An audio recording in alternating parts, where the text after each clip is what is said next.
Alrighty then, since Mr. Deacon Flynn wanted a little bit of my observations about all this fun stuff. Oof, there we go. Oh, okay. So basically, with everybody in dead IP land of comics book fame, they all want to basically skin graft stuff onto established characters. But the thing is, you don't start off established. At some point, all these characters started off as something that was first on the scene, or, like maybe somebody hadn't seen that particular combination before. They didn't have a library of stuff to go back and look at. They didn't have decades of stories to go back and look at. All these characters started off as a newly minted character that didn't have much going for them other than, whatever current stories people wanted to tell. And they weren't a big household name. They weren't basically instant cultural recognition at all. And a lot of these people, I don't usually look at a lot of just some guy's stuff much anymore, or a lot of the people that are constantly complaining about certain things, because a lot of them don't really offer alternatives. At least I try to offer alternatives on my channel. But this other user was like, how do you know it's bad content? Why skin suit being bi automatically means that the content is bad? Are other skin suit romance stories also bad that are pandering? I didn't see anyone complain that there was a whole arc of them getting married, but it would be if it was a gay couple. It's like, no, that's not what people are upset about, my guy. You don't take somebody that's been established as, say, heterosexual for decades, and all of a sudden, well, they're gay now, or they're bisexual now, or they're non-conforming now, and it's just like, no.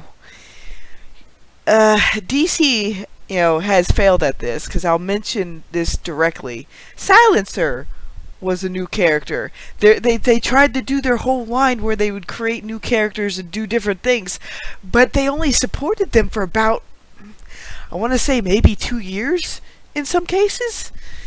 I think the longest running one maybe got about 3 years of support. If you're gonna make a new character that's gonna stick around, I would say your best bet, besides having like maybe mini runs of them, is stick them in with the cast of a more established character and build their kind of reputation up over time. A lot of these corporations, they go by the whole instant gratification, whether it's good press, bad press, or really bad press, because again, it's immediate. It's the instant dopamine hit. If you're gonna make a character, they're not gonna start off at what's considered like a Superman or Batman type level. Characters that have been around for many, many years. In fact, a lot of those characters are approaching about 100 now, or at least 80 plus years. You're not going to get the same reaction out of your oh-so original, character that's just up and coming. You're going to have to build that stuff over time, guys. That's just the way it is. And the other guy's trying to point out, no, it becomes a problem when they just take already established characters and change their sexuality. Don't you think it's a smack in the face that they're just giving you leftovers instead of making a new character? Yep.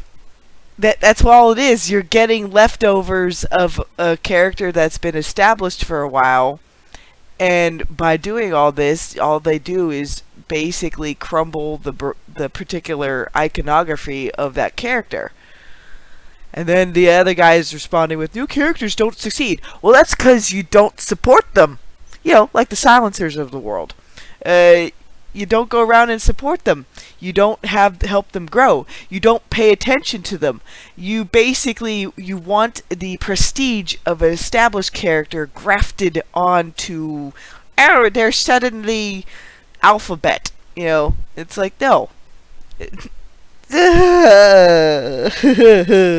Jesus.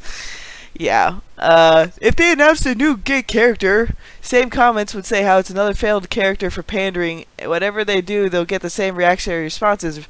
Skinsuit never had any response on his sexuality, so this doesn't change shit.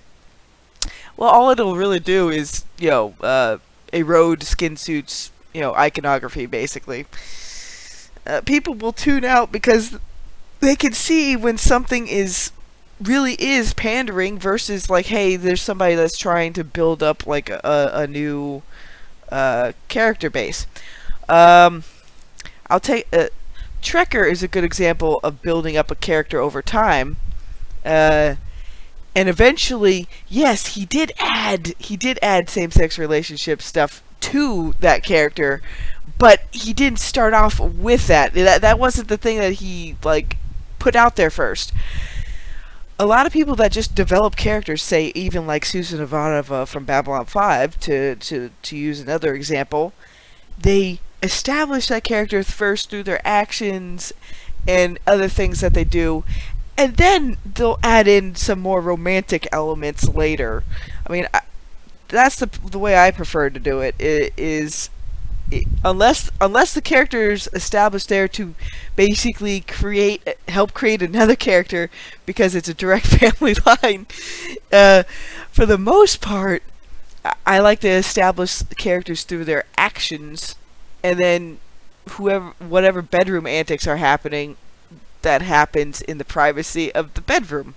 That's just me as a writer and my preferences as a reader.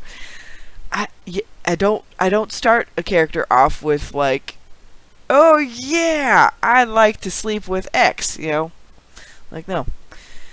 Now you might be able to pick up what a character prefers at some point, but yeah, I don't start off with the bedroom shenanigans. It's just not my style, really.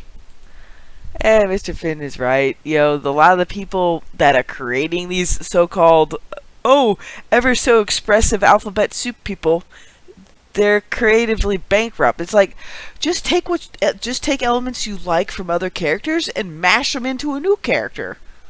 That's all I've been doing with Upload Protocol is like, I wanted to have elements of, Superman, Green Lantern, Flash Gordon, a lot of the pulps, old style uplifting science fiction where, yes, the average person is living in a more utopic setting, but the outliers are the actual villains of the piece. Most people in my setting are decent, hard-working people and smart dogs. Very smart, uplifted dogs. It doesn't take much.